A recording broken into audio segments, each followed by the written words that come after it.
This concludes this test of the emergency alert system. If this had been an actual emergency, you would have been told where to tune for news and official information. WKKX serves the Wheeling operational area. Hello, I'm Chuck Reddick, Commissioner of the Internal Revenue Service. We're working hard to get ready for tax filing season. You know who else is working hard? Identity thieves.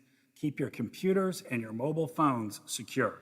Use antivirus software and strong passwords. Look out for email scams. Secure your home Wi-Fi with a password. Stay safe when you shop online. Look for HTTPS in the web address. See irs.gov for details. For all of your IT needs, visit OmniPerforms.com. Omni Strategic Technologies, the only IT company that the watchdog trusts. The Storm Tracker 7 team is here to warn you when winter weather will affect your day. And as we go through the overnight after our coating of snow, we'll wake up tomorrow morning with a few snow flurries. We are also here to help you make the most of the season. Is it a good day to build a snowman? Should you take the kids sledding? Check out our app before you head out the door. We're going to bottom out to temperatures in the upper 20s. With meteorologists Dr. Dave Walker, Zach Petty, and me, Aaron Myler, we've got weather coverage you can count on. 7 News, working for you. In a hurry and need to see a doctor? The Woodsdale Health Center and Walk-In Clinic is located across from Little Caesars on National Road. Open 7 to 7 Monday through Friday. Patients can receive primary care, treatment of minor illnesses and injuries, wellness visits and physicals. There's also a lab draw station open from 8 to noon weekdays. A division of Wheeling Hospital, the Woodsdale Health Center is led by family physician Dr. Michael Wilson. Call 304-234-1971. They'll take good care of you. Hello, everyone. From the Watchdog, I'm the Storm Tracker, Darnell Foster, with a look at your local weather forecast for your Friday. Under mostly cloudy skies, temperatures are near 25 for the daytime high, mainly clear through the overnight, 16 for the low. You'll see cloudy skies around for your Saturday, with highs in the low 20s. Have yourself a great day, everyone. From the Watchdog, I'm Darnell Foster. The views and opinions expressed on the following program are not necessarily those of this station or its sponsors. Conversations you care about with people you know. This is the Watchdog Morning Show with Howard Monroe, brought to you in part by Wheeling Hospital.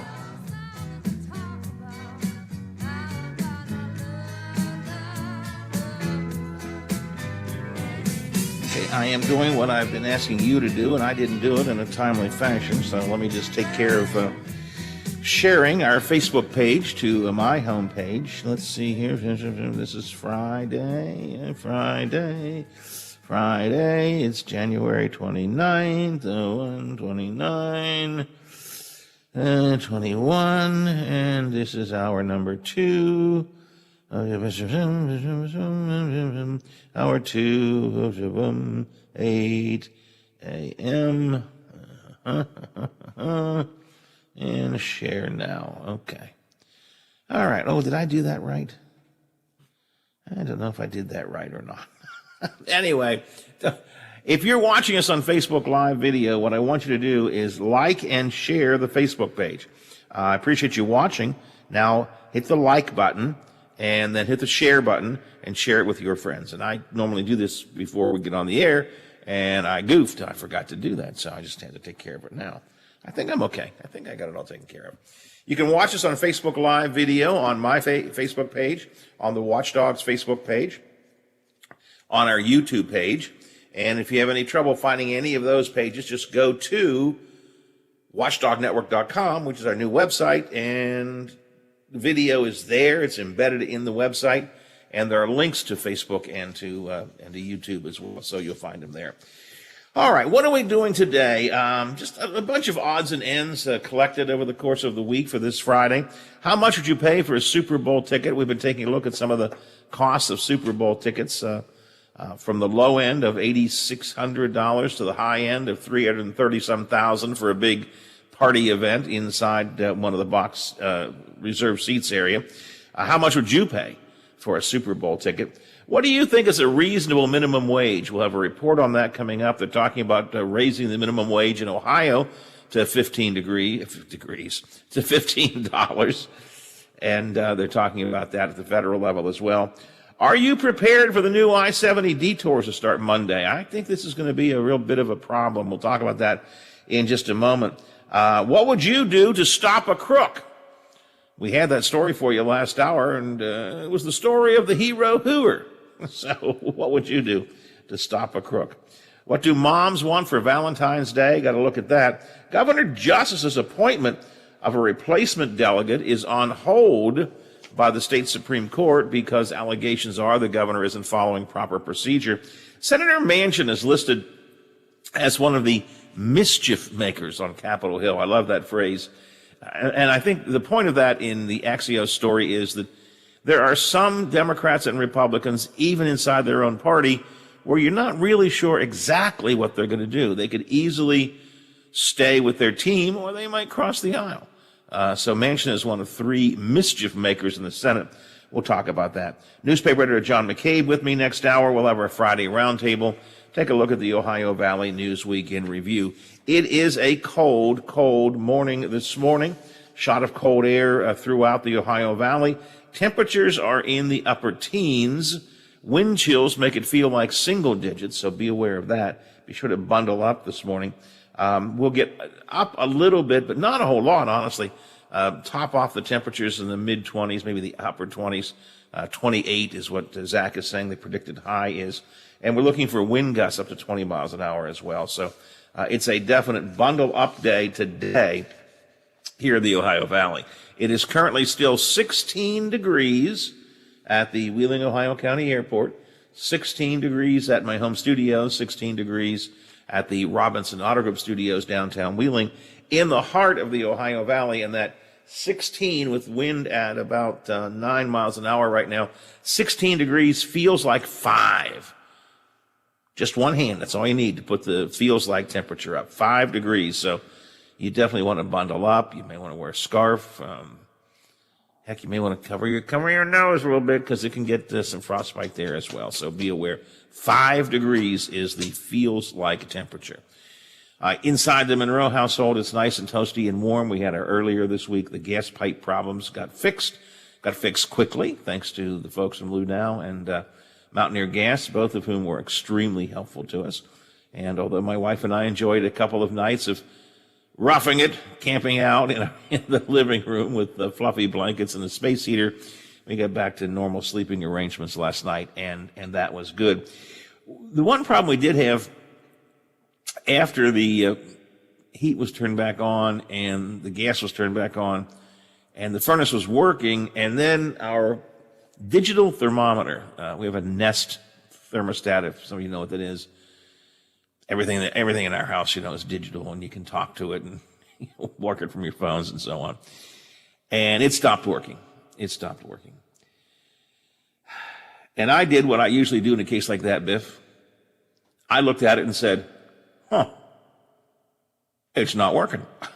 It's pretty much was the extent of my information on it. And so I called my son, my oldest son. He came down and he played with it for a while. He said, Dad, I think that's just, you have to get a new one. And so he went out and he said, I'll just do it on my phone. He said, I know where it is, going to get it at Lowe's, do curbside pickup. I'll take care of it, and you can just pay me back. So he did that, came here, put the new one in, all as well. And his mother said, okay, well, and how much is it? And he said $130 or whatever. And she said, okay, well, I'll give you cash. And he said, cash? What am I going to do with cash? Says, Mom, I don't have any way to deal with cash. He's one of the digital world people, right? He said, I don't know what to do with cash. Give me cash. I don't. And we've done that a couple times, pay him back for something, and he holds it in his hand, looks at it like, oh, what the hell am I going to do with this? So actually, I signed up for Apple Cash so I could digitally send him money. It's the way of the world anymore, I guess, Biffy. Everything's all digital, so I digitally send him money for that. But I came across a survey this morning that references what happened in this household. And my son says, what am I going to do with cash? 32% of the people surveyed say they haven't used cash in over a month. 79% of people say they use less cash now than they did before the pandemic. Now, you're a cash guy, right, Biff? I mean, I remember we had to kind of drag you kicking and screaming just to get a credit card. But, you use cash, right? Oh, yeah, for sure. I mean, I keep a little bit of cash in my pocket for paying the barber or a few little odds and ends. But almost everything is on the credit card. Or the debit card. I used to get upset when my youngest son wouldn't even put his cup of coffee at McDonald's, and he put it on his debit card. It's like, oh, come on. How lazy can you get? Reach in your pocket and get, a dollar bill out or whatever. But we've now come around to using electronic money one way or another much more frequently. I mean, cash was already on its way out before the pandemic, but it's becoming less and less used in America now because of the pandemic. What was the last time you can remember using cash? The most common answer to that survey was more than a month ago using cash. 14% of people say they used cash in the last month, 27% within the last few weeks, 23% within the last few days. Now, my guess is, Biff, if I ask you when was the last time you used cash, you'd tell me yesterday, right? Last night to pay for dinner. There you go. Yeah, I mean, it is strange. We went through Dairy Queen after picking up Teddy yesterday. I know it's cold, but he wanted a chocolate ice cream cone, and if that's what the boy wants, that's what I'm going to get him. So we went through Dairy Queen, and I even chastised my wife. We pull up to the window, and they hand out our ice cream cones, and she gives him a $10 bill. I said, why'd you give him cash? Just use the debit card. Oh, I have cash in my wallet. I want to do something with it. I like putting everything on some kind of electronic system just because I can keep track of it better that way. So I didn't yell at her, but I raised the question, why are you using cash at a Dairy Queen of all places? 79% of people say the pandemic has decreased how often they use cash. And not surprisingly, the younger someone is, the less likely they are to have used cash within the past month. Now, again, I use less cash now than I did pre-pandemic because I don't buy much of anything in person anymore. I mean, I buy goods online. We buy our groceries online, use Instacart or have delivery services and so on. So all that stuff. I buy my pizza online. We have our restaurant deliveries online. So I put everything on a credit card or a debit card or my Apple Pay, which is a neat way to do things. But I don't think when I go back, once we get back into the swing of things, once we get into whatever is normal, Biff, I don't know that I'll, again, ever be using as much cash. The two things I sometimes use, one thing I always use, I always pay my barber in cash. Because actually, he doesn't take credit cards. I mean, if I said, will you take a credit card, he would say, who the hell do you think you're dealing with here? So that's the one place I have to use cash. And sometimes, again, if I get back into restaurants and have lunch and so on, I will sometimes leave an actual cash tip at a restaurant. I'll put the meal on a card, but I'll leave a cash tip. Trying to think what else I use cash for. Not very much. I mean, I just don't use it very much. See, I'll do that too. If I pay dinner with a credit card or even the gift card or whatever, if I leave a tip, it's in cash. Well, I think first of all, most servers prefer that. I think. And let's be brutally honest, it's because they don't necessarily have to declare that on. If you put it on a credit card, then their boss has to take the money out of their cash register, give it to them, and it becomes declared income, right? And you should declare it as income. I'm not trying to encourage tax cheats. But the truth of the matter is, I'm not encouraging tax cheats. You should all pay every penny of income tax that you owe. But a lot of people, a lot of servers I know prefer to get it in cash. I first realized that aggressively when I was at the Alpha, the old Alpha, and one of my friend's servers, not talking to me, but I heard her talking about people at a table behind me and muttering, they always put on a credit card and I have to pay taxes on that. I don't know why they can't leave it to me in cash. At that point I thought, ooh, I don't want them talking about me like that. I don't want them talking about me like that. So I think I will leave it in cash. So do you use cash? Listen, my listeners, 304-214-1600, 304-214-1600. Are you a cash user or do you prefer different kinds of digital items? Let me know. Use the text line or the CityNet hotline if you prefer at 304-232-8255. Let's see. We were talking with Zach last hour about this being such a cold day. Zach says it's a great day for soup. Biff agrees with me and with Zach, and I think we all agree that the one kind of soup you can't go wrong with, Biff, is chicken noodle. Chicken noodle. I mean, it may not be my first choice. Again, I like a nice seafood stew with seafood bisque or something, but you cannot go wrong with chicken noodle soup. So off the text line, Howard, you can't go wrong with soup. Try Bob Evans chicken noodle. I thought they were recommending it, then they get to the next line. Absolutely disgusting because it's drowned out by the massive amount of salt they cook into it.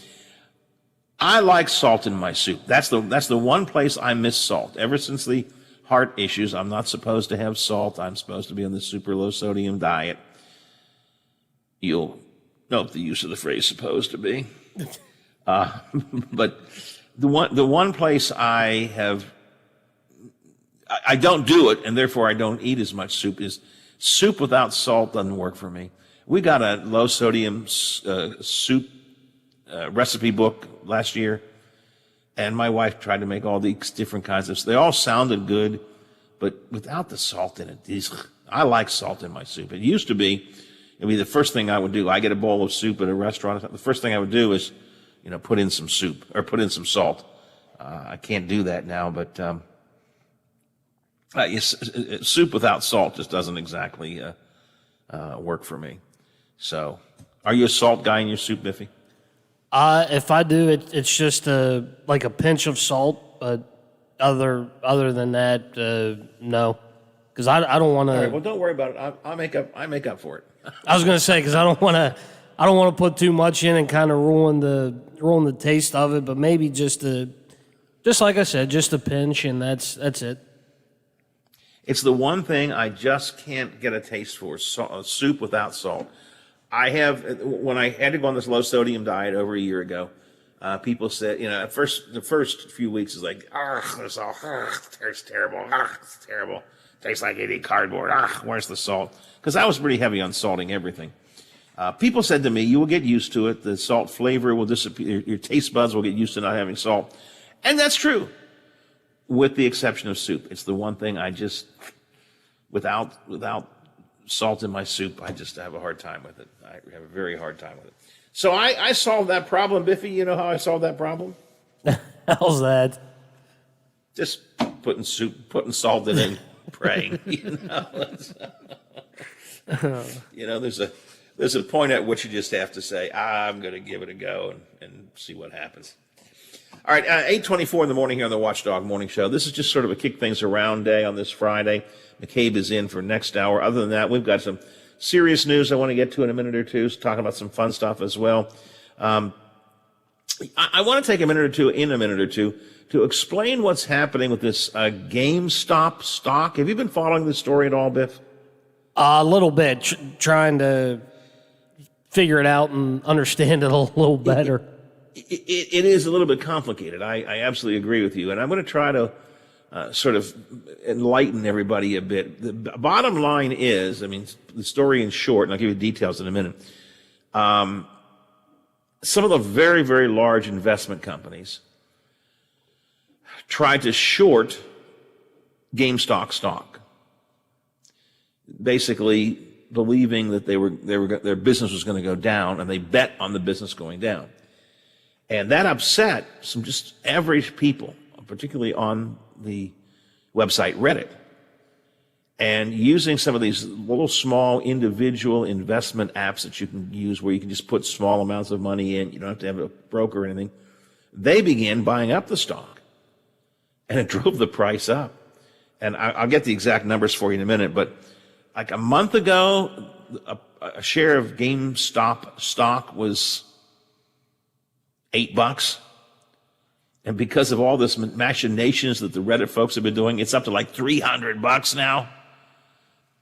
Now they're trying to figure out how in the world do we get control of this. I'll bring the story a little bit more in detail to you because it is interesting, but as you point out, Biff, it's a little bit complicated to follow if you haven't been following it and if you're not a big investor. And GameStop, we're talking about a place where you go and buy video games. Correct. I mean, that's pretty much, for those that don't know what GameStop is, that's pretty much what it is. You go and you buy video games. And the argument that the big investors, institutional investors, was making, they believe that brick and mortar shops like GameStop are going to fade away, that you're not going to see people going into the malls, going into a GameStop store and buying video games or video, whatever. So that's what they were betting on. That's why they shorted the stock. They expect business to go down because they think people are not going to go into the stores. The individual investors who kind of got together on Reddit said, wait a minute. No, we think it's great. We love to go into the store. We love to go in and look at the games, play the games, buy the games in real person, in real life. And that's what the real argument is about.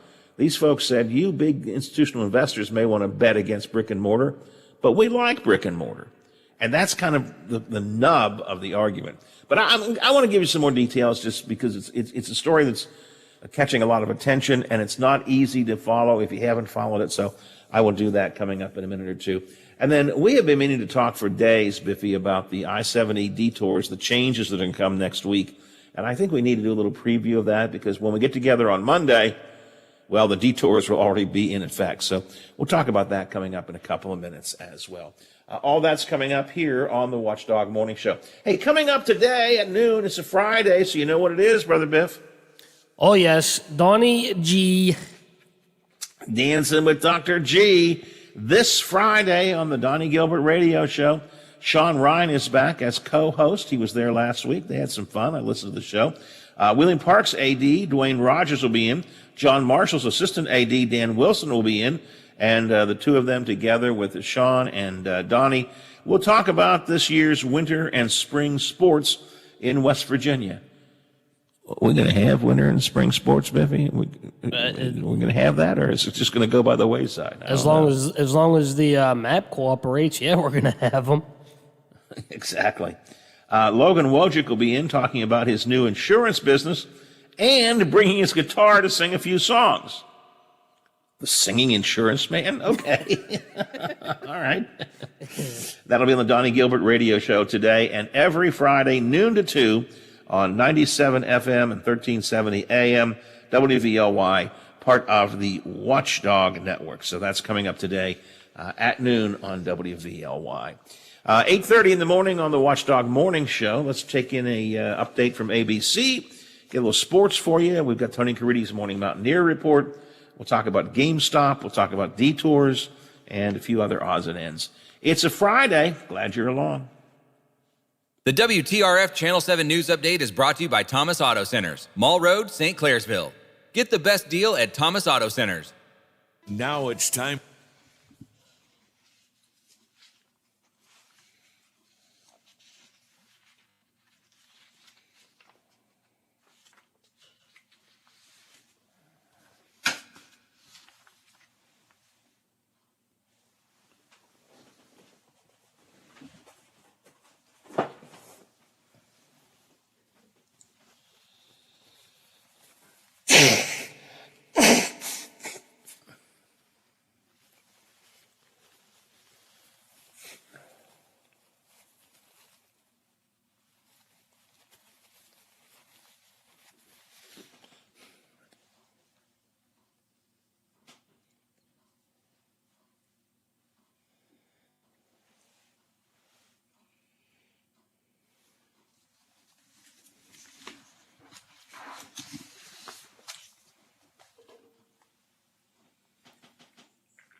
Okay, dokie.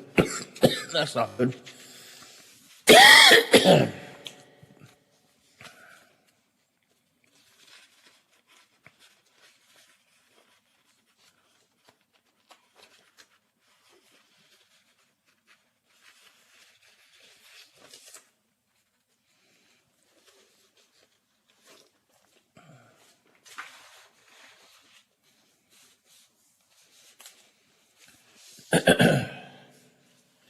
I better get something else to drink, Biff. I'll be back in a minute.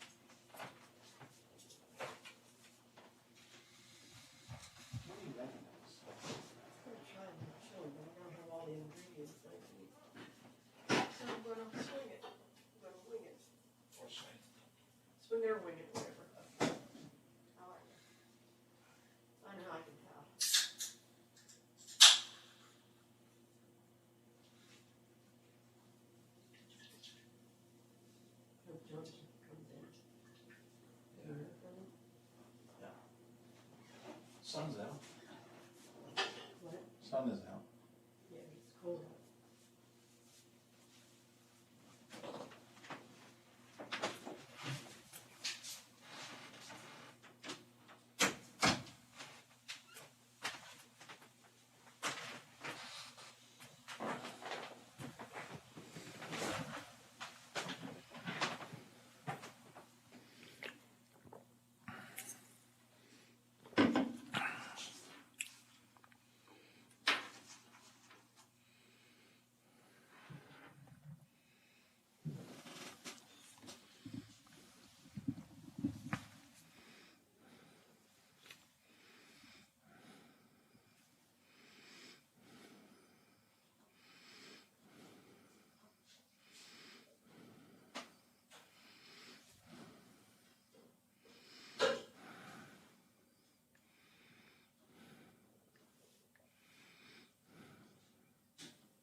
Using their locally trained workers to help build for the future. Local 83 helps design, fabricate, and build the gas infrastructure for the oil and gas industry here in the Ohio Valley. Plumbers and Steamfitters Local 83 is 300 members strong and growing. They also do residential, commercial, and industrial work on both sides of the river. For more information, call Plumbers and Steamfitters Local 83 at 304-233-4445.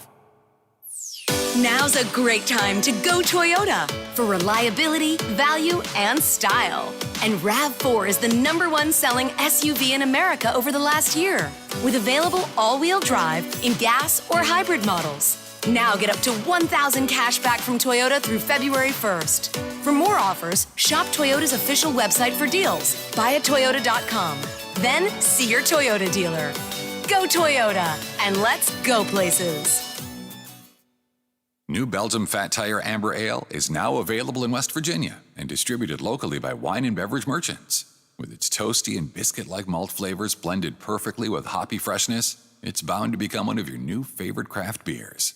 Fat Tire Amber Ale is now available at local retailers. Please don't drink and drive, and drink responsibly. From your friends at Wine and Beverage Merchants. Frio Stack and Associates auctioneers, realtors, certified appraisers specializing in antiques, business liquidations, multi-parcel land auctions. Frio Stack and Associates is a regional business offering the executor, attorney, agent, and other individuals the most comprehensive and technologically advanced auction and appraisal services available. For information on our service, call our office at 304-233-3168 or email frioauc@aol.com. Frio Stack and Associates sells the earth and everything on it. Babies come with lots of decisions. Cloth or disposable? Crib or bassinet? So when it comes to protection, go with the safest, most effective choice, vaccination. Get all the recommended vaccines for your baby by age 2 to protect your child against 14 serious childhood diseases. For more reasons to vaccinate, talk to your child's doctor. Go to cdc.gov/vaccines or call 800-CDC-INFO. A message from the Centers for Disease Control and Prevention. Hello, everyone. From the Watchdog, I'm the Storm Tracker, Darnell Foster, with a look at your local weather forecast for your Friday. Under mostly cloudy skies, temperatures are near 25 for the daytime high, mainly clear through the overnight, 16 for the low. You'll see cloudy skies around for your Saturday with highs in the low 20s. Have yourself a great day, everyone. From the Watchdog, I'm Darnell Foster.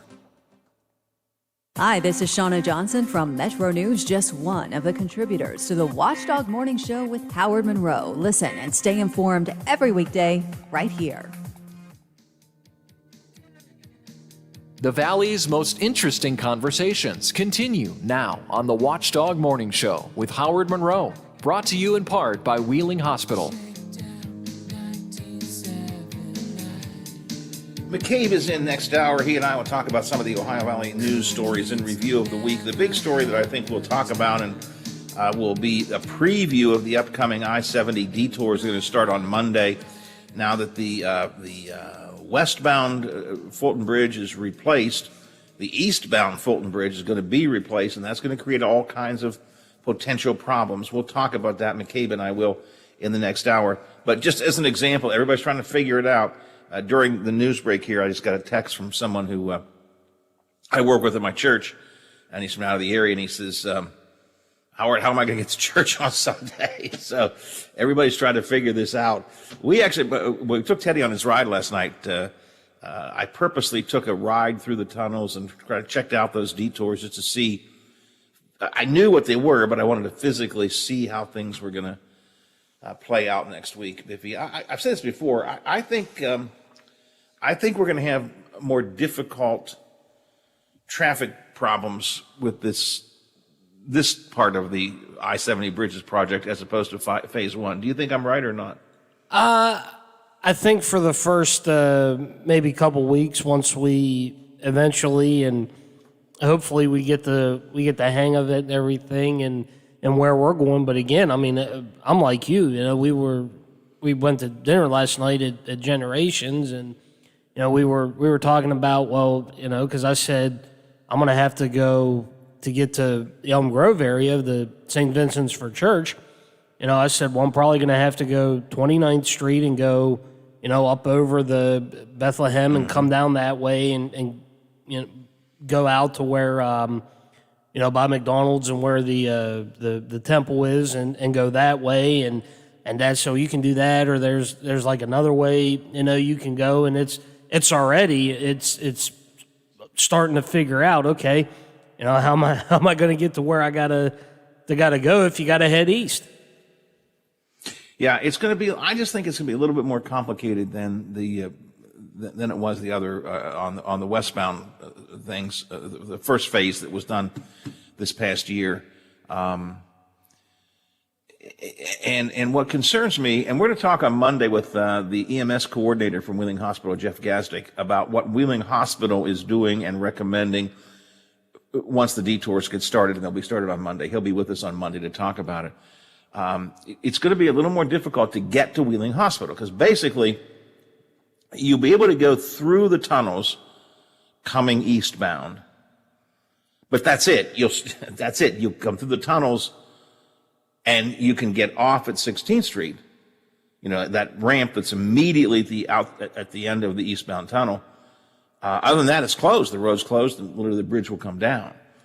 So you won't be able to get up to Wheeling Hospital that way, or Generations going that way, or Perkins, or any other place. You have to figure out detours. The primary detour is going to be the reverse of what we've done on phase one, which is Route 40. You will go over Wheeling Hill, down through Fulton, and out that way. That's the primary detour route. Or you'll use 470. And if you're talking about Wheeling Hospital, then you got to use 470, take it all the way to Elm Grove, then double back from Elm Grove all the way back to the hospital. It's not going to be easy. And, it's not going to be, well, depending on traffic, but it's not like we're going to be losing an hour of time. But when you're talking about emergency runs, every minute is critical, Biff. And I think that's going to be some real issues. But again, the hospital is working on that. Wheeling Hospital is working on it. And we'll talk to Jeff Gastick about that coming up on Monday. And McCabe and I will kick this around a little bit in the next hour of the show here in our Newsweek in Review. It's a disarmingly nice-looking day outside, my friends. If you look out your window, the sun is out, skies are blue, looking good, until you look at the temperature, and then you realize that it's only 16 degrees. 16 degrees. Winds are at, 6 miles an hour right now, which means the temperature feels like 7.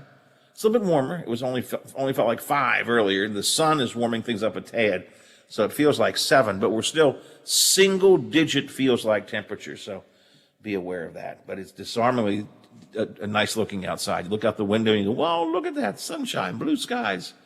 I think I'll take a walk." Yeah, be careful. It is cold out there. The only walk you might be taking is if you have a pet and it's got to do its business. That's the only walking you're going to be doing.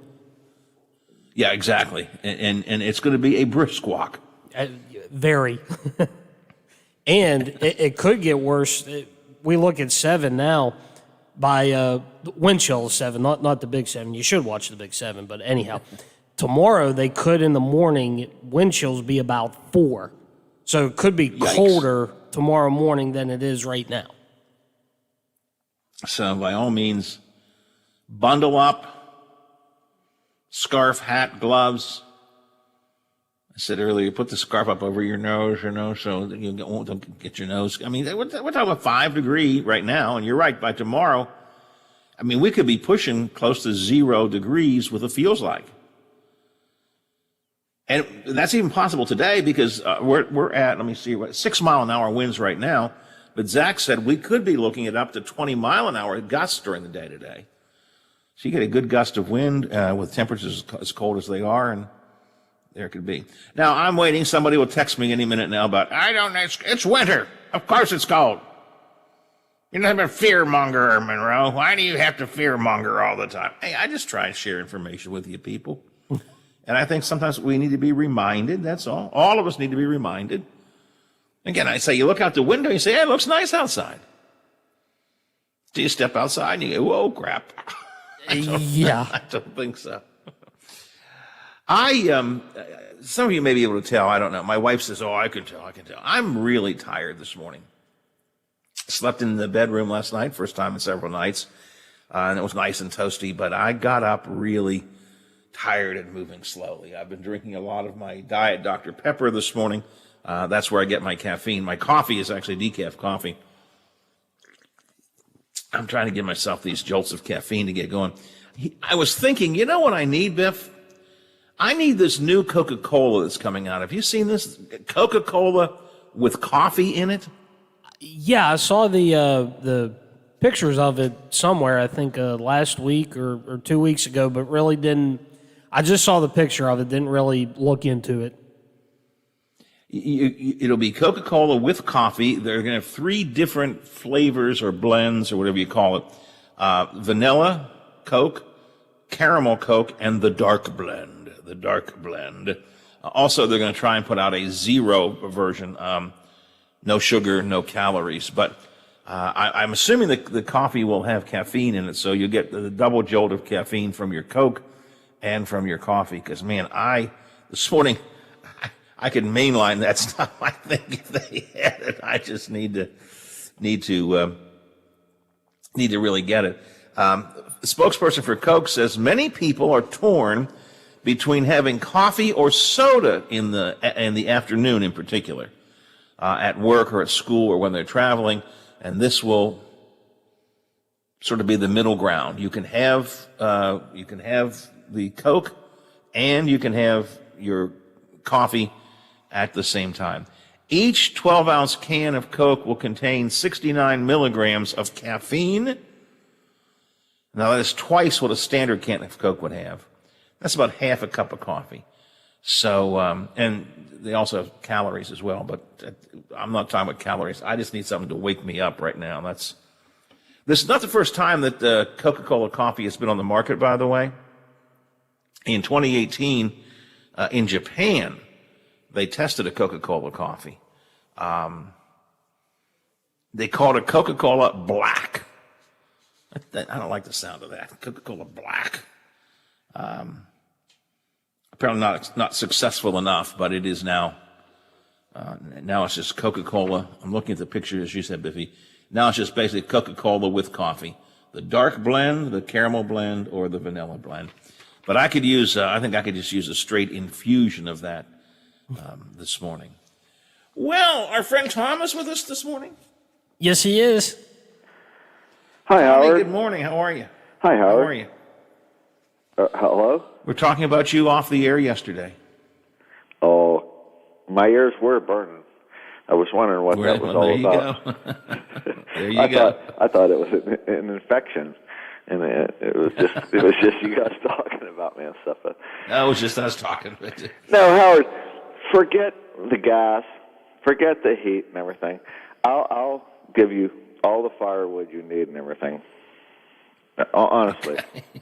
You have a fireplace? Not a wood burner, no. Oh, but everybody's got a fireplace. You know, you don't have I've got a fireplace, but I don't. It's not a wood burner. I don't have it vented to the outside. So you could, in essence, I guess I could, burn firewood at some point and stuff if push comes to shove. No. If you know what, if the apocalypse comes and I needed it, yes, I could do that. Or I could throw the wood in a barrel and just be like a hobo and warm my hands over a barrel of wood on fire. Yes. Do you go out and chop the wood down yourself, Tom? I chop it. Well, this emerald ash borer has invaded, 30 states and stuff. I mean, there's nothing you can do about it and stuff. I didn't even know what. Now let me ask you this, Tom: when you chop the wood down, are these trees that you own, or do you just go out and find a public park someplace and chop the trees down? It's complicated. I live in a place. I live in a place where I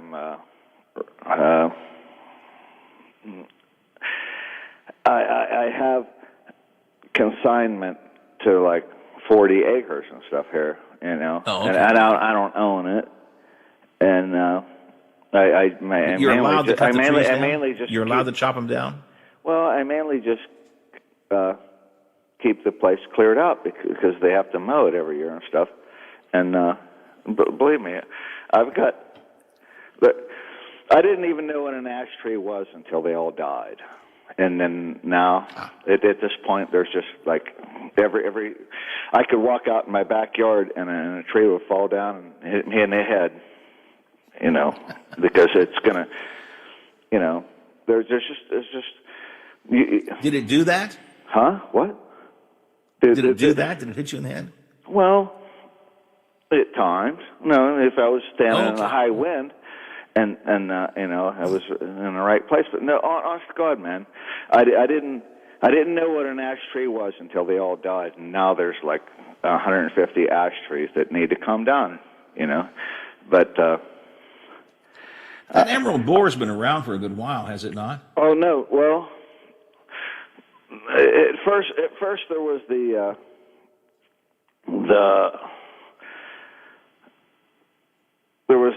ash borer or whatever, but now it's the emerald It's the Okay.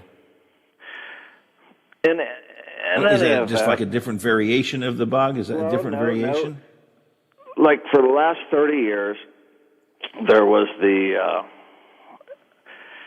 elm borer or whatever, and if you drove along the roads and you'd see all these elm trees, and they were all like all the bark could fall off of them, and they were going to fall and kill you if you were driving down the road and stuff. But now it's the emerald ash borer, and everybody blames everything from China. It all came from China, you know. It all came off of. No, I'm seriously. It came off of. No, I know. I hear what you're saying. Yeah. Everybody blames everything on China, but I mean, no, but essentially, I've got 150 trees that are just all dead and all falling down and stuff. I mean, they'll if you're standing in the right place, they will all fall and kill you and stuff. Can you use the wood for? Can you yeah. burn the wood, or since it's well, you could actually use it. They're not like infected. It's not infected wood or something. Well, you could actually use it for lumber and stuff. It's just that who wants it and stuff. But honestly, Howard, forget your gas. Just shut your gas. Just have them turn it off at the curb and everything, and I'll give you. I'll from this point on, we'll heat your home. You'll be my wood guy. Yeah, You'll be my wood guy. You know, but I don't know. It's just. Well, Tommy, I'll give some thought to that. I appreciate the kindness of your offers. Well, no, I don't. The funny thing was, like about 3 years ago, my best friend, he got divorced and stuff, and his wife was standing out on the curb, and she noticed the smell of gas, so she was so kind, and she called the gas company, and they shut his gas off, and me and about 3 other people all gathered our wits about us, and then we had to dig a new gas line and everything, and we were all under his house and this stuff, fitting all these pipes and stuff and whatnot and stuff, you know. But it's complicated. So I mean, have you got a gas guy that have you found a plumber? I do have a gas guy, and I think we got things under control. But I will in the event I need it, Tommy, I'll get back to you on this. Okay. No, but how's it going so far? I mean, is it? Ooh, it's going good. It's going good, Tom. It's going good. But in case I need that, the dead ash trees, I'll let you know. When it comes to the zombie apocalypse and everybody needs a wood guy, you know who to call. You're my wood guy. All right, Tom. I got to run. Thank you. Thank you very much. Bye. Appreciate it. Biff, would you put that under in my Rolodex under wood guy, please? My wood guy would be Tom in case I need him. Yeah, I'll file that one away. You know, it is funny. Just yesterday, I was talking with one of our old friends, yours and mine, about a number of things, but Tom's name came up. Haven't heard from Tom for a long time. I haven't heard from him for a while. And then, boom, there he is. There he is as of today. Text, but apparently there are people that are actually paying attention to what we're talking about with this ash tree. Howard, the ash trees all died. They don't fall down unless you fell them. Somebody else said, hey, it's great firewood. Somebody says Ogilvy cut all theirs down. Yeah, I did know that they were cutting down some of those trees at Ogilvy, which I guess were, I knew they were cutting a lot of trees down. What's the word? Not pruning. What's the word I'm looking for? I guess pruning their field of trees. So, all right. Let's see. What is this off the text line? 304-214-1600. Well, that was an enlightening phone call. And no doubt this next one will be even more so. Little heavenly advice here. I don't about- get to hear something deep when you talk about my calls after that one. Good morning, Father. Sounds like a Tom has got the wood. He's my wood guy. I'm making him my wood guy. From now on, if I need a wood guy, I know who my wood guy is. He needs to hook up with the hero whore. You know what I mean? Oh, my. I'm not going to make a comment there. Oh, And I'm not sure that, Father, you should even be letting the words like that come out of your mouth. it's in the Bible. I'm sorry. Well, I guess that's true. That's true. It is in the Bible. Whoers are in the Bible. That's true. So yeah, I guess But the so. hooers, that's right, Beach. Anyway, you said too cold. Can I help you with something this morning, Father? I'm going to say you thought too cold to walk? No. I'm out the right now. Get to my morning walk in. Okay. It's a Are you beautiful- walking past any ash trees that you could compete with Tom to be my wood guy for? No, I'm not going to be your wood guy. I'll be your divine guidance guy. I said my hands are full. Okay. Well, I could use a lot of divine guidance. There's no question about that. Actually, I don't need divine guidance. I mean, guidance I don't need. Intervention is what I need. I need divine intervention. Oh, you need the... I need you to talk to the big guy and go, oh, big guy, he's not as crazy as he seems. Go ahead and let him in when the time comes. I'm not you know? going out on the limb for that. No way. I got enough of my own problems, you know? Hey, I got the question, you know? Father, time is running short. Is there anything else I can do for you? You want to offer me a quick prayer before we go? 205 times the other day to get the shot. No luck. I just... You don't have did you pray about it? I'm going to cry. I got the no shot. And you in the distance, you know, can she call for me? She seems to have the lucky touch. Father, I have to move along now. I have 8,000 people per minute waiting to get on this show. So, do you have a quick prayer for us? I'll pray for you, Beetle gases. Hey, ho. I pray for Nancy today. Domino's the disco, who it is. Nancy, you go right to heaven, do not pass the goal. Because you put up with that, you know what. So, amen. Father Guido out. We talk again, Howie. Okay. There it is. Alrighty then. Well, that's a good lead into John McCabe. Coming up next hour, McCabe and I will kick around some of the Ohio Valley News Week of the in review. Primarily, probably going to talk about this I-70 detour project. A few other odds and ends we'll get into as well. But before we get to John, let's get to ABC News. They cover the world for us right now on the Watchdog Morning Show. The Watchdog is FM 98.1, AM 1600 WKKX Wheeling, FM 97.7, AM 1370 WVLY Moundsville. The ABC News is brought to you by Thomas Auto Centers, Mall Road, St. Clairsville. Get the best deal at Thomas Auto Centers. From ABC News.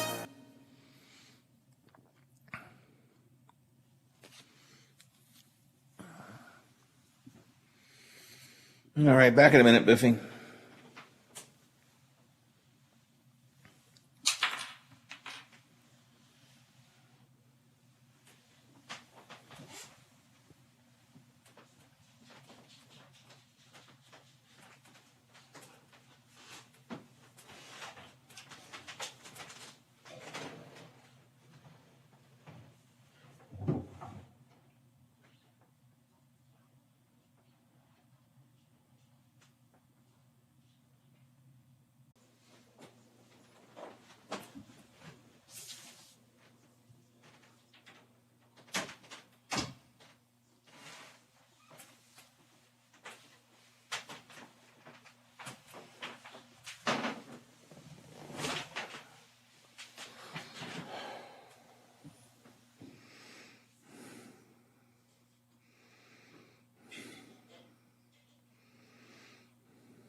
All right, I'm back, Biffy.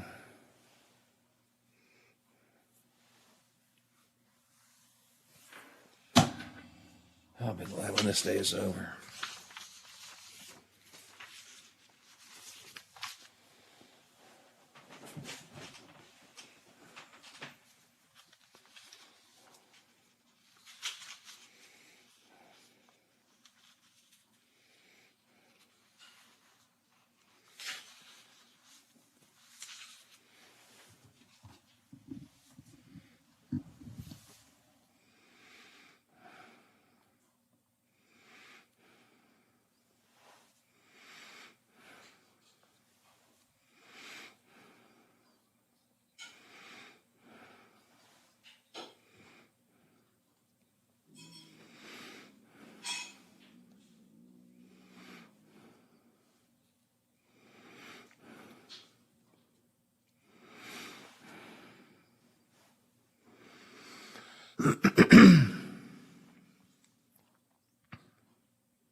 Wishing everyone a safe and healthy new year. My little girl hurt her foot and needed a doctor fast, but her physician wasn't available, and I wanted her seen as soon as possible. Then I remembered the Wheeling Hospital Urgent Care, right in downtown Wheeling at the Stone Center on Market Plaza. Open 9 a.m. to 9 p.m. every day, the center is ideal if you have a sudden sickness or injury. The doctors and nurses were great, and they also provided x-rays, a pharmacy, and lab draw station. No appointments needed, and convenient parking is nearby. Wheeling Hospital Urgent Care. They'll take good care of you. Find your style with Patriot Lighting from Menards. We carry a great selection of interior lighting products. Check out the Leaf Island light. Its stylish design will add a modern touch to any kitchen with its satin nickel frame and graphite accents. Just $149.99. The Brooklyn Island light comes with vintage style bulbs and has an industrial feel. Right now it's only $189.99. Save on everything to update your home now at Menards. Price is good through Sunday, January 31st. Save big money at Menards. I'm Josh from Panhandle Cleaning and Restoration. I hope you are staying healthy. We continue to respond to structural, fire, and water emergencies. We are combating COVID-19 with our highly trained staff and latest disinfection systems, providing preventative and reactive disinfection to facilities around the region, while working with area hospitals on isolation areas and air filtering. At Panhandle, we continue to follow social distancing and hygiene protocols. We are dedicated to our community, and together, we will get through this. Over the years, you've brought opioids into your home. They helped when you were in pain, and you held on to them just in case. But holding on to opioids puts your family at risk. Learn more at www.fda.gov/drug disposal. Hello, everyone. From the Watchdog, I'm the Storm Tracker, Darnell Foster, with a look at your local weather forecast for your Friday. Under mostly cloudy skies, temperatures are near 25 for the daytime high. Mainly clear through the overnight, 16 for the low. You'll see cloudy skies around for your Saturday with highs in the low 20s. Have yourself a great day, everyone. From the Watchdog, I'm Darnell Foster.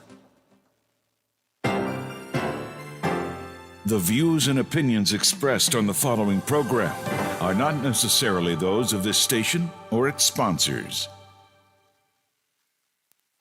Hello, good morning, everyone. Oh my God. Let's go. Time to start the day. Time to get off. No. It's too much. You've got work to do. Well, let's get back to it. Game on. Woo-hoo! Wait, time out. Okay, game on again. I thought my shoe was untied. Okay, then. Let's get started. Great. Let's get started. The show starts now. Show starts now.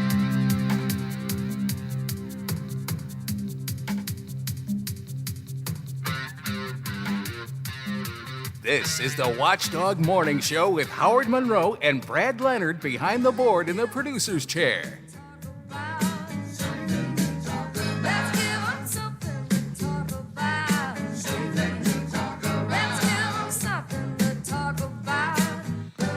What are we talking about today? How much would you pay for a Super Bowl ticket? We were taking a look at the various costs of Super Bowl packages. Are you prepared for the new I-70 detours that begin on Monday in the eastbound lanes? We'll be talking to John McCabe about that coming up in a minute or two. What would you do to stop a crook? We had the story of the hero hooer earlier this morning. What do moms want for Valentine's Day? Haven't gotten around to that. I'll try and squeeze that in before we're over and done this morning. Senator Manchin listed as one of the mischief makers on Capitol Hill. I think it's Axios is doing a series on mischief makers, they call it. They listed the House mischief makers and the Senate mischief makers. These are members of a party that even their own party isn't sure exactly what they're going to do. Joe Manchin is listed as one of the 3 Senate mischief makers. We'll talk about that if we have a chance. John McCabe coming with me in a couple of minutes here to talk about the Ohio Valley Newsweek in review. And of course, Biffy, we've been talking about apparently ash trees and emerald boars, and I got a wood guy now. Didn't know I had a wood guy, but I got a wood guy. Your old buddy Tom is my wood guy now. Got him in the Rolodex under wood guy, so in case I need wood, firewood, Tommy's the guy I can go to. Off the text line, Mr. Monroe, the guy on the phone, was he drunk? No, it was just Tom.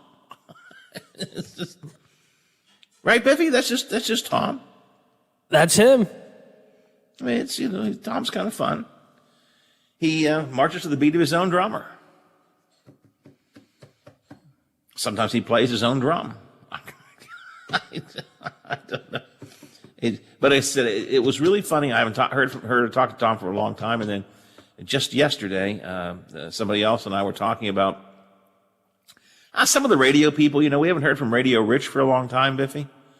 Now, he doesn't call this show, hasn't done that for years, but used to call Hoppy on Steam Release. Haven't heard that. Maybe we'll hear him today, too. I don't know. And Tom was one we haven't heard from for a while, and then boom, there he was today. So you never know. Hey, it's disarmingly, that's my word of the morning, disarmingly nice looking outside.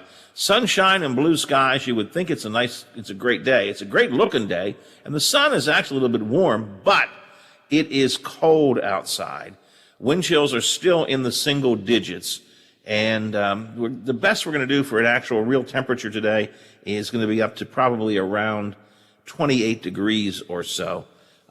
So be aware of that. Nothing in the way of rain or snow to worry about today, although the weekend could bring some. So you want to keep an eye on the forecast as the day goes on, as the weekend goes on.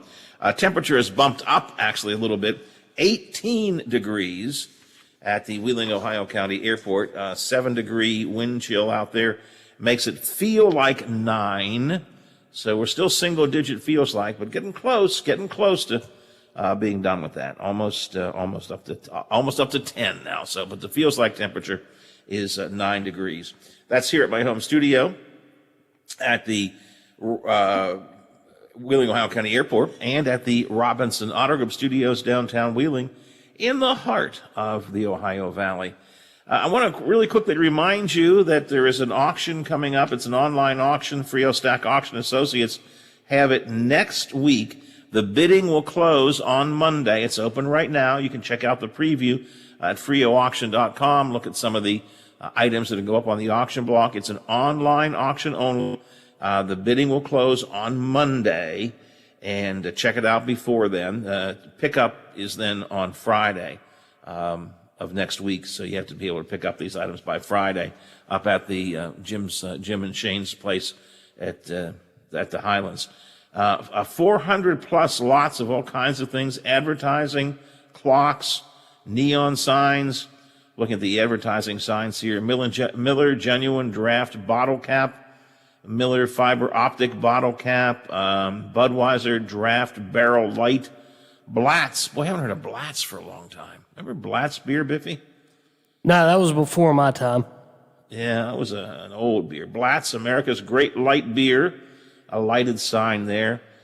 Gambrinus Gold labeled beer. I never heard of that, Gambrinus Gold, but it's got some signage there. Those are advertising signs. Also clocks, lighted clocks, and a bunch of clocks, and some miscellaneous items as well. My favorite one still is the 10-cent instant foot relief medical gizmo. I have to go online and look at the picture on that. What is a 10-cent instant foot relief medical gizmo? But it'll be on the auction block next week. Again, it's an online auction only, so check it out at freoauction.com. Go to the upcoming events and then look at the pictures and the listing of items there. Another fine event coming up from Jim Frio and Shane Stack, our two good buddies. 9:16 on the Watchdog Morning Show. My buddy also is John McCabe, newspaper editor extraordinaire. He's with us this morning. Good morning, John. Hey, good morning, Howard. How are you? Do you remember Blatz beer?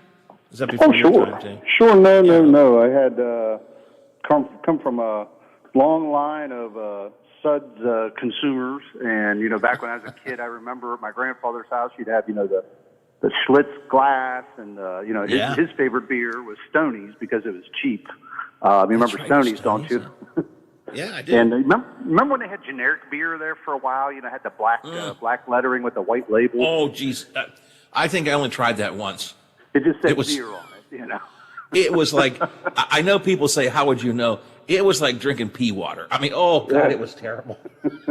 I can't attest to that, but that was even, I think, a little bad for his taste. And he, when it came to beer, as long as it was cheap and it achieved the desired effect, that's all that mattered. But no. Yeah, it was generic beer. It was a white label with black lettering, and it just said beer.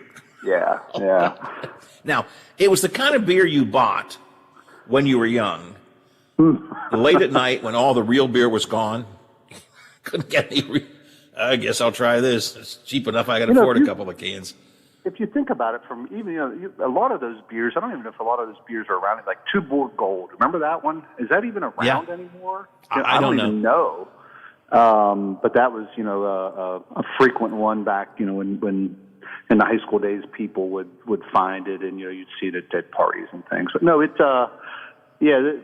a lot. I was thinking as you were talking about the different signs and things that are up for auction. How much longer are those things actually even going to be made, if they're made that much anymore now anyway? Because if you think about it, the big national brands have really consolidated And you've seen this surge of micro brews and regional brews that kind of come and go. They get refined and change names, and and I'm just trying to think. There's one that I saw years ago. The Wheeling Brewing Company made one. It was like Rat's Tail, Mouse Droppings Triple IPA, and it's not something you really want hanging on your wall in this neon sign. No.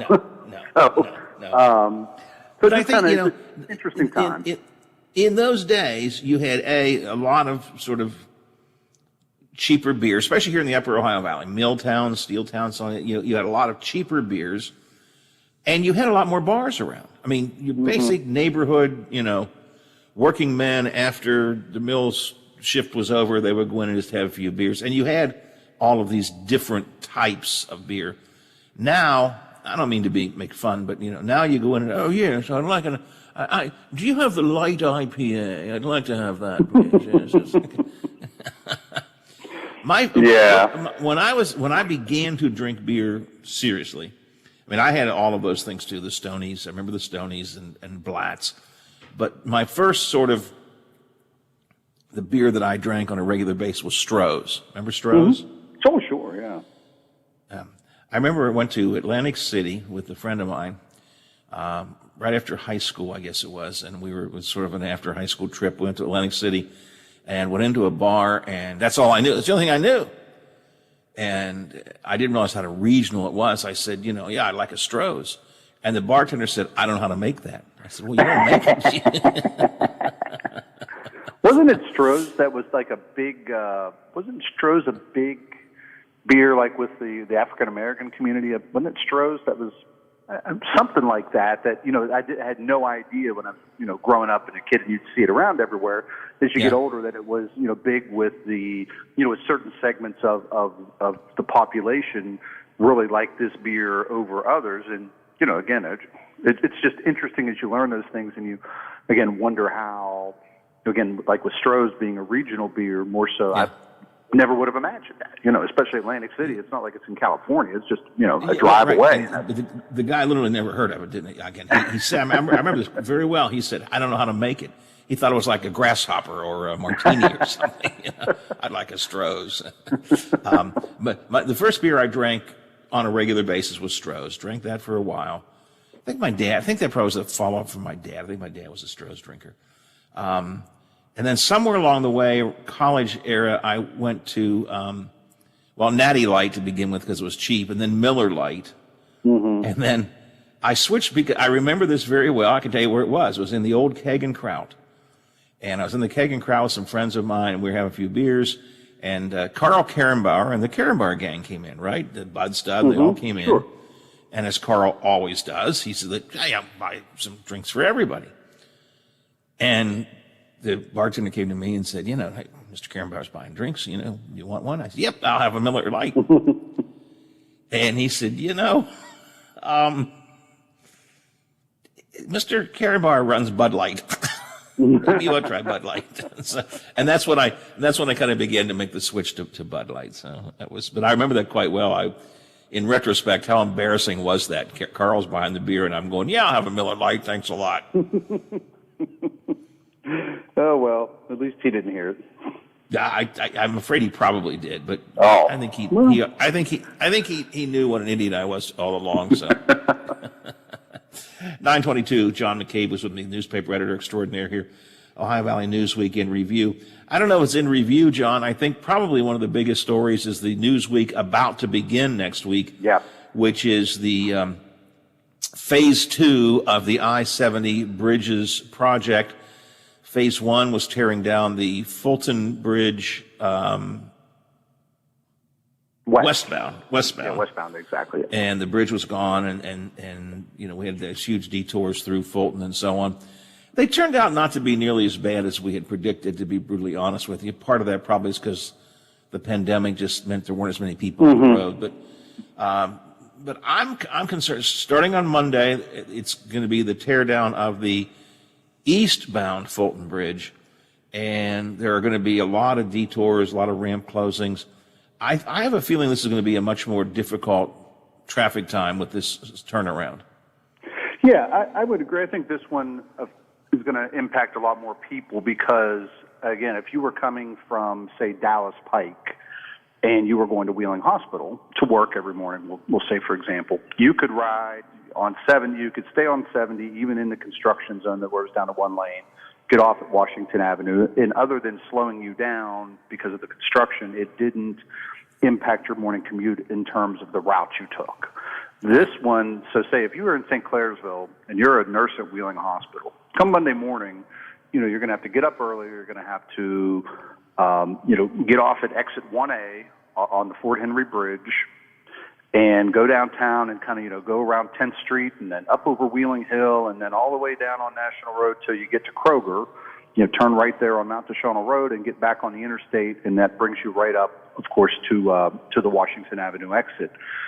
So, at certain times of the day, that's going to be a busy, busy route. You've got, several red lights there, of course, a couple, one right off the ramp, one right when you get on into downtown. I think they're going to really have to be careful that we don't see traffic backing up extensively onto the Fort Henry Bridge because of those two lights never seem to sync up very well, and sometimes the one that, on Market Street, on Main Street turning left onto 10th, that one can be a little finicky at times. So, they're just going to have to pay some attention to those.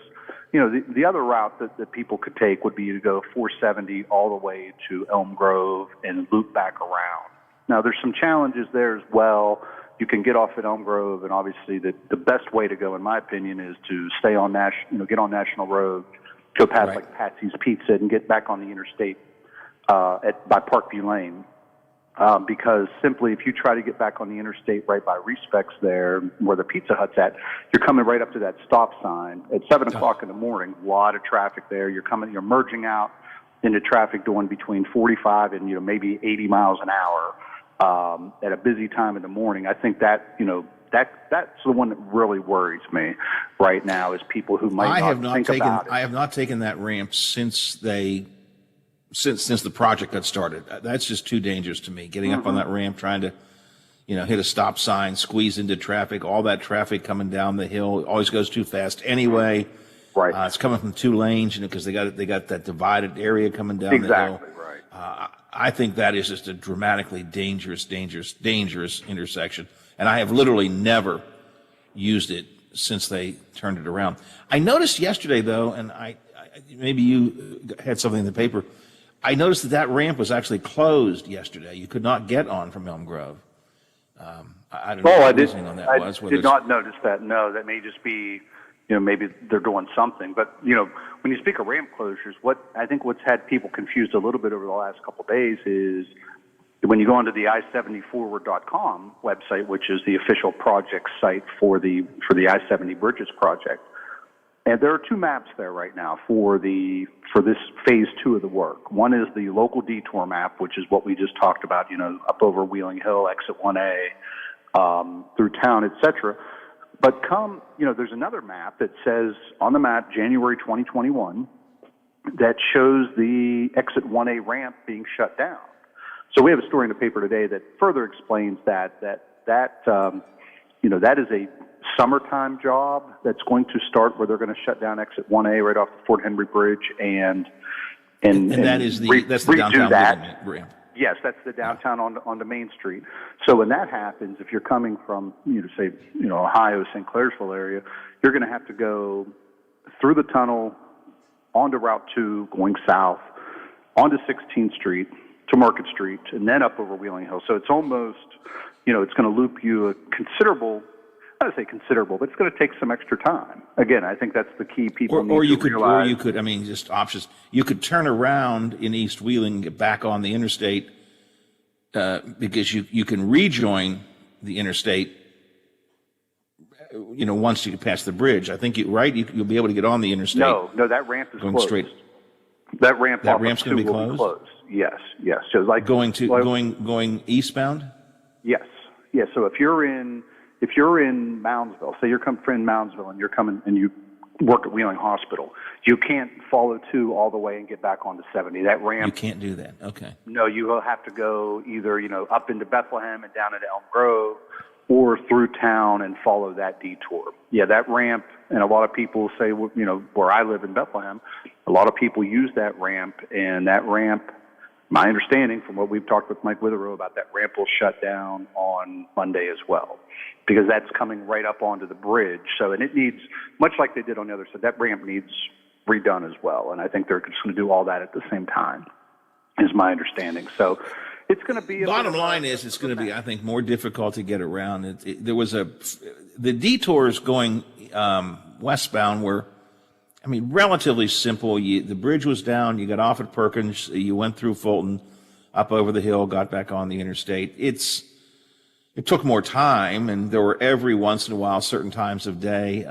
particularly like in the mid-afternoon, or occasionally if there was some particularly heavy traffic, it could be a problem. But it wasn't too difficult. But I'm afraid, I think this is going to be much more difficult on the eastbound work. I think people are going to get confused, number one. I really worry about Wheeling Hospital. We're going to talk Monday with Jeff Gastick from Wheeling Hospital about what they're planning and how they're hoping that the detour is going to work and so on. And I guess, like anything else, there are... Hey, Howard, just real quick so we don't confuse people. I'm just looking at the map again. So the Fulton Bridge actually is where that ramp leads you on to.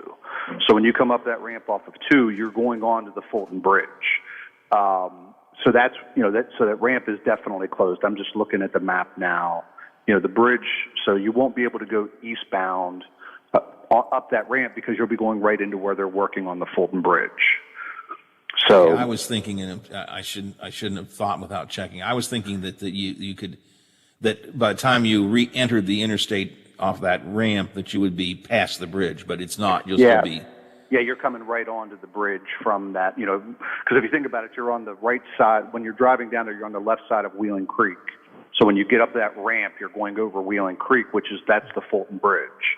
So that's, and I just want to make sure people don't hear this and think they can go that way, because I'm looking at the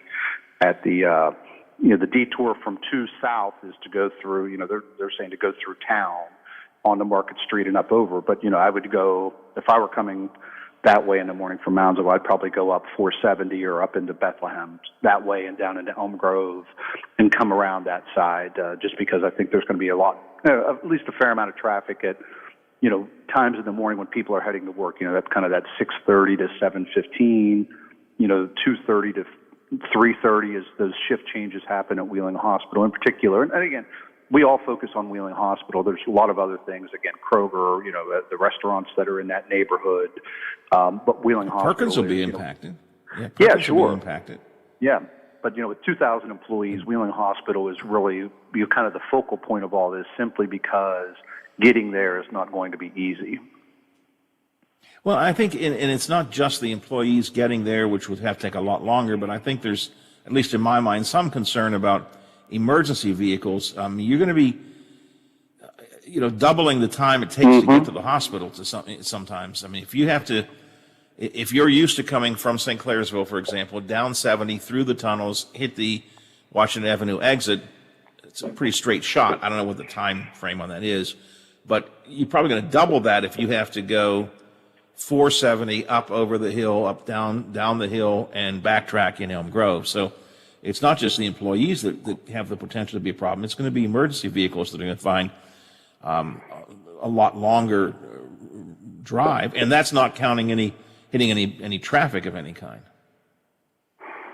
Yeah, exactly. So they're saying to just, Monday, I-70 eastbound will be closed from US 250 West Virginia 2 South, 16th Street exit to the Ogilvy Park exit. Yeah. So there's no way you can get, it's going to be shut down all the way to the Ogilvy exit. So again, give yourself time. That's going to be the big key tomorrow. And then again, when we get to June, it's going to be, as people can't go through town, they're going to have to loop all the way around. It's going to add, just more time. Now, the good thing, much like we found with the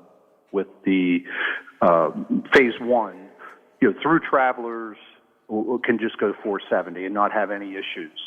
Right. And that makes it easy, and you won't have hopefully you won't have big trucks going through town. You hope that the word gets out that people aren't, you don't have big tractor trailers trying to navigate through, 10th Street and up over Wheeling Hill to get back on the interstate.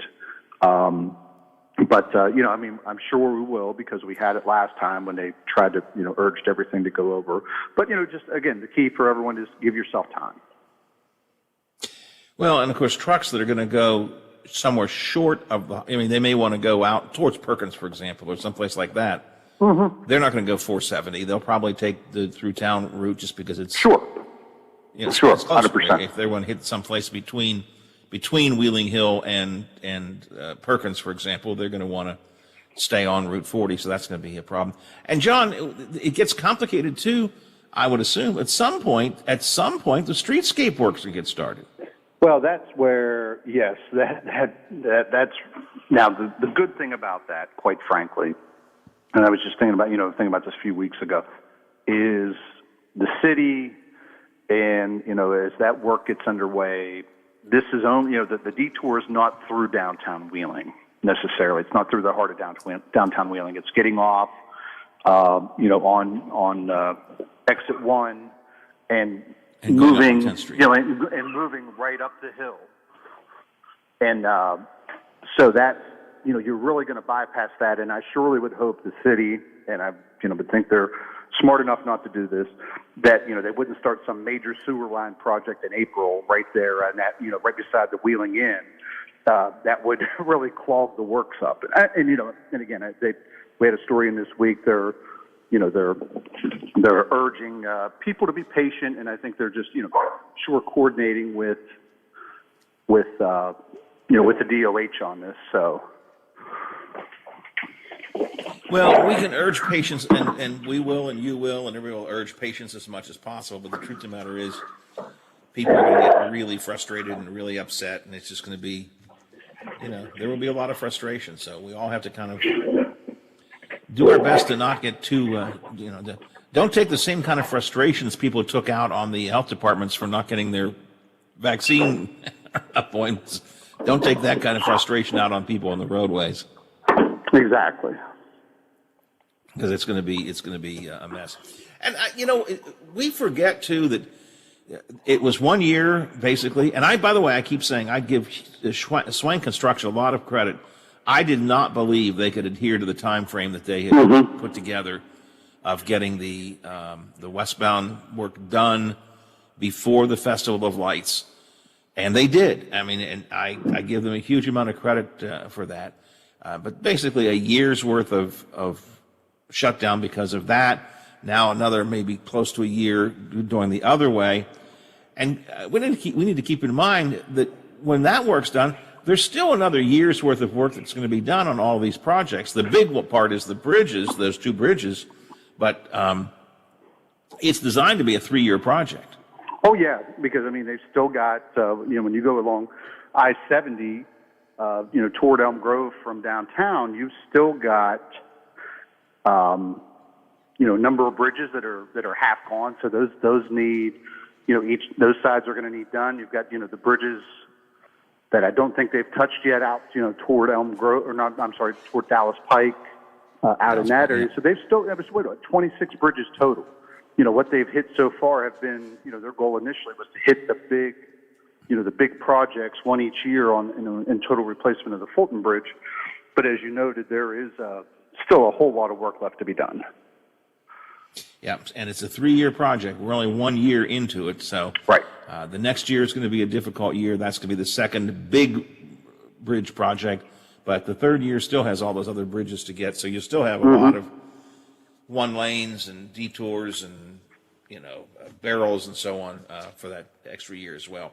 John, let me do the other thing, Howard. Hey, real quick, just to note as well, just so people remember, starting Monday, the trail coming out of Tunnel Green up through is shut down. So, as people, not that it's warm right now, but as the weather starts to warm, near Elm Grove, and you like to walk to downtown and back, which is a good walk, that trail for this construction is shut down before you get to Tunnel Green. I think it's Rock Point Road, that entrance there. So just for people to know.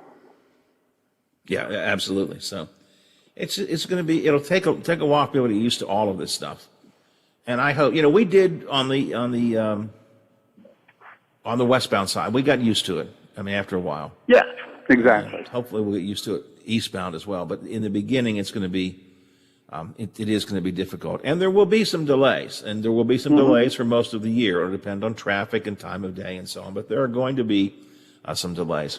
I need to do a news break. Let's do that next from Metro News, John, and we'll kick a few other items around real quick before we wrap things up on our Ohio Valley News Weekend Review. John McCabe is with me from the newspaper, the Intelligencer, the News Register. It's already 9:40. Yikes, I'm behind time. 9:40, 20 till the hour. We are the Watchdog Morning Show. The Metro News Update is brought to you by Thomas Auto Centers, Mall Road, St. Clairsville. Get the best deal at Thomas Auto Centers.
Either that or just a McDonald's.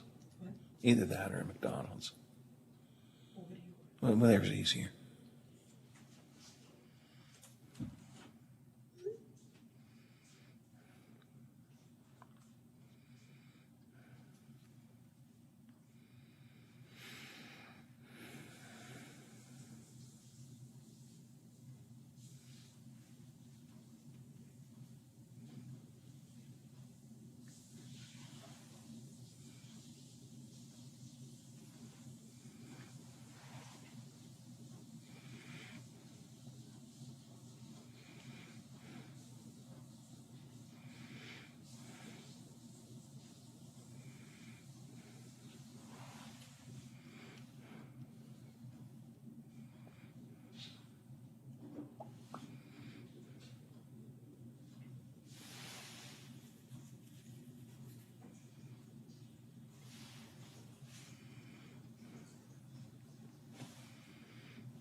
Live at Tampa's Raymond James Stadium on February the 7th. The Chiefs are the 3-point favorite. Bruins over the Penguins yesterday, 4-1. Boston $1.30 favorite, earned the victory. The total of 5.5 stayed just under at 5. For vsin.com, I'm Mike Sennett on the Watchdog. Hello, everyone. From the Watchdog, I'm the Storm Tracker, Darnell Foster, with a look at your local weather forecast for your Friday. Under mostly cloudy skies, temperatures are near 25 for the daytime high. Mainly clear through the overnight, 16 for the low. You'll see cloudy skies around for your Saturday with highs in the low 20s. Have yourself a great day, everyone. From the Watchdog, I'm Darnell Foster. The perfect cure for your quarantine blues. The Watchdog on Facebook Live. Watch The Watchdog weekdays on Facebook Live, beginning with the morning show with Howard Monroe at 7 a.m. Local talk radio, Watchdog style. Give us a call and tell us what you're thinking. Locally, 304-214-1600. Out of the area, toll free, 866-514-1600 or 304-232-8255. Here's a look at the Ohio Valley local news week in review with newspaper editor John McCabe and Howard Monroe. John and I have been kicking around the I-70 detours that are going to be changing on Monday from the westbound to the eastbound lane. You'll be able to get through the Wheeling tunnels. Basically, a lot of things change, but basically you can get through the Wheeling tunnels, but that's it. Then you can get off at the exit ramp that's right at the end of the tunnels eastbound and go to 16th Street and circle around through town. You can get off at the downtown exit from the interstate and go through town. It's going to be the reverse of the detour we've been using along Route 40 through Fulton. Just this time it's going to be the other way around. Going to have to get used to it. And the other option is going to be a lot of folks going to use I-470. Now, John, there are a few little kind of back roads and sneaky ways people will probably figure out how to get around as well, but those are the two prime ones, going through Route 40 and using the interstate. You know, Howard, this is the perfect example of why the city at some point, and again, this does not reflect necessarily on the current administration in any way, but you know, the Manchester Bridge would have been the perfect venue to have right now, or you know, the perfect structure to have right now to help ferry traffic onto Rock Point Road and into Wheeling Hospital, the back way. Again, especially if it's, you know, the Wheeling Fire Department. You know, if something happens downtown now and near the fire department, as you said, there are some back ways, but without going those back ways, they have to go Market Street all the way over Wheeling Hill. You know, you've got to kind of loop around the long way to get to the hospital. You know, Manchester Bridge is there. They could, you know, go from downtown and shoot straight across the bridge, and, you know, it's almost a straight shot to the hospital from there, up Rock Point Road. So, you know, again, you can't, you know, nothing to do about it now, but that's at some point that should have been a priority just for situations such as this. Yeah, I mean, the problem is that, and I don't want to say we never, it sounds like I'm being critical, but we don't ever think about, well, what if? Have we needed the Manchester Bridge? Nah, not since it's closed. You know, it was nice. I used it a lot when it was open. Mm-hmm. Have we needed it? No. But what if something goes wrong? What if there is a need for it? It was a critical piece of infrastructure at one time, and it would be helpful to have it now. And we sometimes aren't willing to be forward-thinking enough. And again, I'm not laying blame any particular place. I'm just saying there's a general comment. Yeah, and I would agree. If that bridge was there now, it could have been helpful. Yeah, I agree. Now, the truth of the matter is, Rock Point Road is a disaster. I mean, if you've traveled that road recently, it's like going, you know, downtown Wheeling is smooth sailing compared to Rock Point Road, but at least it would have been an option. So, but it wasn't there. John, a couple of COVID-related things maybe we should talk about real quick. A lot of frustration this week here in the Upper Ohio Valley, last couple of weeks, over people trying to get their vaccine appointments. Now, hopefully that's over and done with now because of this new website the governor has put into effect. But there were lots and lots of frustrated folks the last couple of weeks not getting in for their vaccine appointments. Yeah, I think it was Mark Ackerman this week, told us that they had, of course, on Wednesday they did registrations for the clinic that's taking place today, which is, kind of the second yet and final regional clinic that is being coordinated through the Marshall, Wetzel, Tyler, and Ohio counties. And they were averaging, at the beginning of, starting at 8 o'clock Wednesday, 8,000 calls a minute is what their phone banks were getting, from people continually trying to get in for, I think it was 400 doses that they had available. So, it's a funny dichotomy because here in West Virginia, I think everyone who's trying to get the vaccine right now is frustrated because it's not that it's hard, but, there's just limited doses that are available. The state's doing a really good job of getting them out. On the national level, the state is getting, praised as the model every state should be following in terms of getting, shots into arms, getting the most vulnerable vaccinated first, And, so it's funny when here we're all frustrated because it's not moving as fast as we want it to or as smoothly. But, I guess we should all be lucky we don't live in New York or some other places where it's a total disaster right now. And doses are just sitting unused. And I think you and I talked this last week. 6 weeks ago, I lose track of time. 4 weeks ago, 6 weeks ago, when the vaccine wasn't actually available, everybody said, "Oh boy, I hope the vaccine comes someday." Nobody was all up in arms about it. Now that it's here, like, oh my God, I want it now. But I keep getting a lot of criticism, but you start to do that math. 8,000 people trying to get through. Mark Ackerman said they had 6 phone lines. 8,000 people trying to get through on 6 phone lines for a total of 135 slots, because that's what Marshall County had. Right. You start to do the math. Now, 135 people did get through. I mean, it's not as if nobody got through, because 135 people were scheduled, and they did get their vaccine. But, 8,000 minus 135 did not, and they were frustrated. But I personally get irritated by the folks who think something is being nefarious or something is conspiratorial.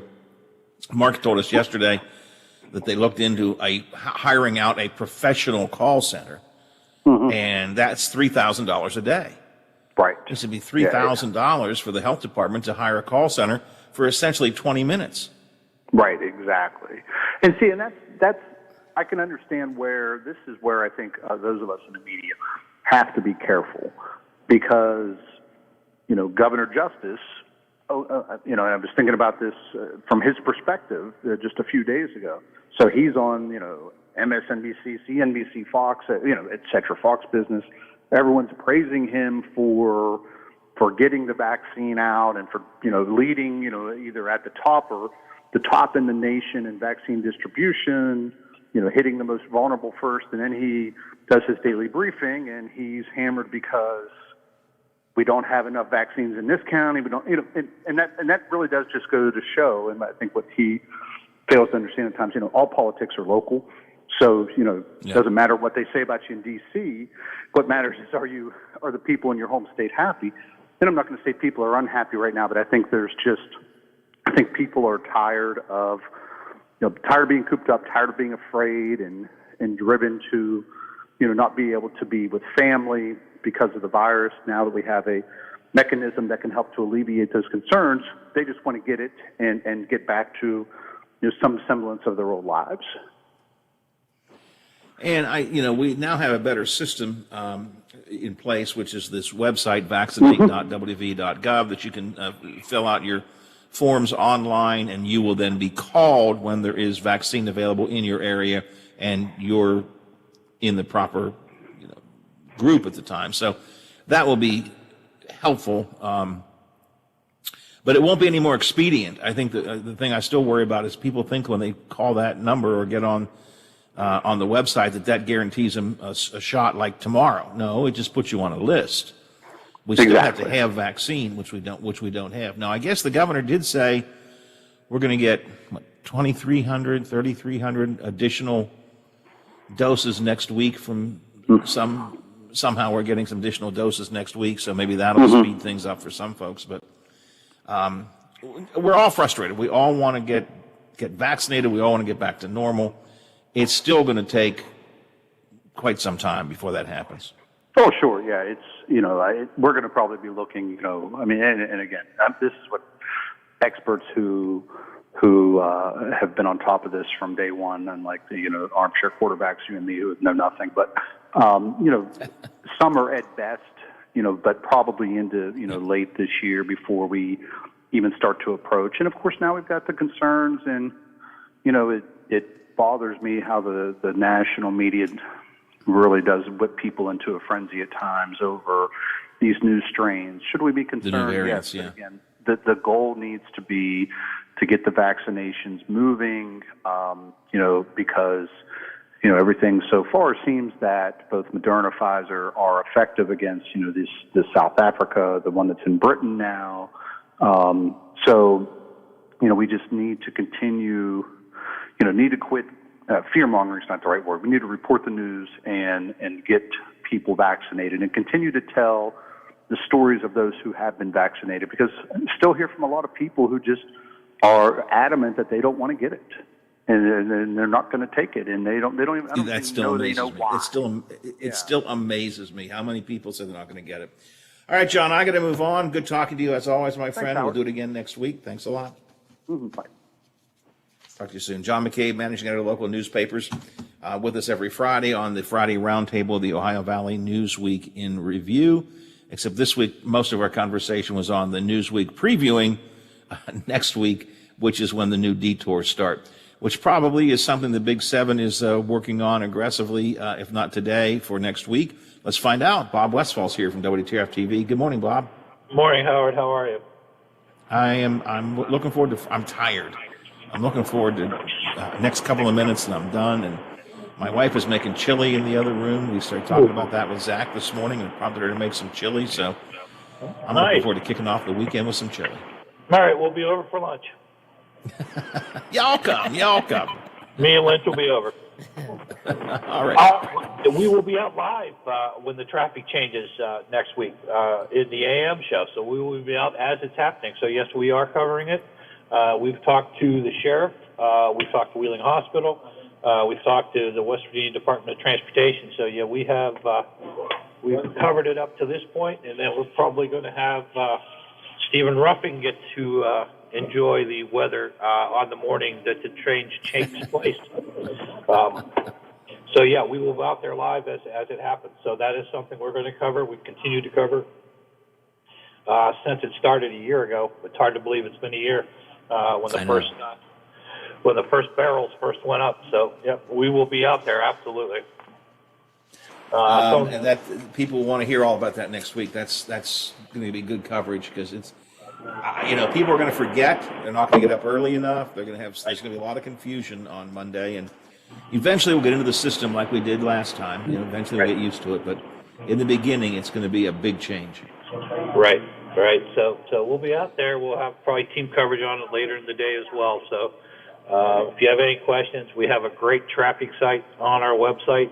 It's got all the traffic cameras here in Ohio County together. So that's something. And when you get ready to head out next week, absolutely take advantage of. So that's something that's going to be big for us next week. A couple things. What are you working on today? A couple things working on today is we have the big vaccination program going on in Moundsville today, Ohio. Marshall, Wetzel, Tyler will be delivering the vaccinations. We also have Brook and Hancock, Weirton, New Cumberland, Wellsburg giving out vaccinations. So West Virginia continues to trend the nation when it comes to getting, as the governor says, shots into arms. We will be at some of these events today just to see what is happening, see how it's going, see if there's a number, see how we're doing. We hear how great things are going, but what's the percentage of the population that's actually getting the vaccination? And we're hearing this was 400 vaccinations for 4 counties. So, I mean, out of an entire population, that doesn't seem like a whole lot of numbers. We'll delve into that. Something else came out today, this morning, was the Wheeling Police Department released their 2020 crime stats. Something that jumped right out at me: drug overdoses increased by 51% last year. Up a huge number. Drug overdoses over 230 across the city last year. That's almost 180. 80 more than the previous year. Deaths increased to 22 deaths, which is almost 10 more than the previous year. So we're going to take a look at that. We're going to sit down with the chief this morning. Matter of fact, DK is heading over there shortly to go through these. Let's see here. Some of the more violent crimes, they did increase by almost 3%. A lot of this is due to the COVID. The less serious crimes decreased by almost 5%. So we're going to sit down with the chief. We're going to go over these numbers. And like I said, the drug overdoses and the drug deaths immediately popped out to me. One sidebar on it is false alarm calls. If you remember, they started the false alarm reduction program, about almost 5 years ago. So it looks like it's working because they decreased by almost 20%. So that's an interesting number in of itself. So we're going to sit down with the chief on that today too. Caroline's working on, ironically, as we're talking to the police department, we're going to go up to OVMC, the old OVMC, I guess. They need to give it a new name, I think, because everybody's calling it the old OVMC. We're going to talk to the Assistant City Manager, Bill Lanham, about tenants, about what's going in, what has come in, what is looking to move there. We know the police department is up there. We know several other agencies. Helping Heroes has moved in, so that's interesting. It's kind of outside the government situation, so we're going to find out what's going on with that as well. So we're really excited about that. All right, all that's coming up today at noon, 5, 6, 10, 11, 5:30 statewide show, and always at WTRF.com and the Facebook page. I got to run, Bob. Have yourself a good weekend. Chili will be ready at some point, so just come on down. And all right, appreciate it. I'll talk to you on Monday. All right, thanks, guys. Biffy, I got to go. You back with me on Monday? Back Monday, ready to start another week. We'll keep on doing it till we get it right. That could be a long time. Indeed. The Watchdog is FM 98.1, AM 1600 WKKX Wheeling, FM 97.7, AM 1370 WVLY Moundsville. The ABC News is brought to you by Thomas Auto Centers, Mall Road, St. Clairsville. Get the best deal at Thomas Auto Centers. $1 a month ago. This morning, well, that was a pretty crappy show.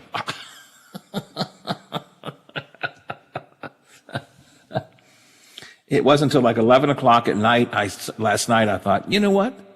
I don't have anything planned for the show. The day got away from me. I didn't get anybody scheduled. I didn't think about it. There was no real big news, even statewide. So it was like, all right, well, we'll tap dance for 3 hours. So thank God McCabe at least called. Because it was, I didn't know. And plus, I'm really tired. I don't even know if it was making sense. So, but we got through. It happens sometimes. So, I do have someone from Wheeling. Well, Jeff Gasdick. He's one of our guys, right? Oh, yeah, he's going to be on Monday. He's their EMS coordinator to talk to us about, what they're recommending for detours and so on. And I'll get something else. Maybe the chief with these new statistics, if I can track him down, I'll see. Otherwise, I'm going to take a nap till Teddy's done. And I'll wait till Teddy's done and the chili is done, and then I'll have a good afternoon. So, all right, if you need me, I will be around. And we had some problems with the Penguins last night. I'm not sure what the problem was. Kayleen texted me and had me check on it, and it was set up right, but I had to manually start it, so I don't know what that was all about. But it got on. I mean, it got on, and I listened to it, but and clearly you and I did program the satellite right because it was there. So I don't know what the problem was, but just sharing that with you. All right, pal, I appreciate your help today. Like I say, if you need anything, give me a call. I'll be around. Napping, but I'll be around. All right, talk to you later. Bye. Stop aggressive collection actions and stop the IRS from targeting you. But don't delay. It's important to act now while you still have options. Optima is A+ rated with the Better Business Bureau. Optima has already resolved over $1 billion of tax debt for their clients. Get your life back. For tax help you need, for tax help you can trust, call Optima now for your free consultation. Call 800-343-6460. 800-343-6460. 800-343-6460. Optima Tax Relief. Some restrictions apply. For complete details, please visit OptimaTaxRelief.com. Fresh out of quarantine in Wuhan, China, a team from the World Health Organization trying to track the exact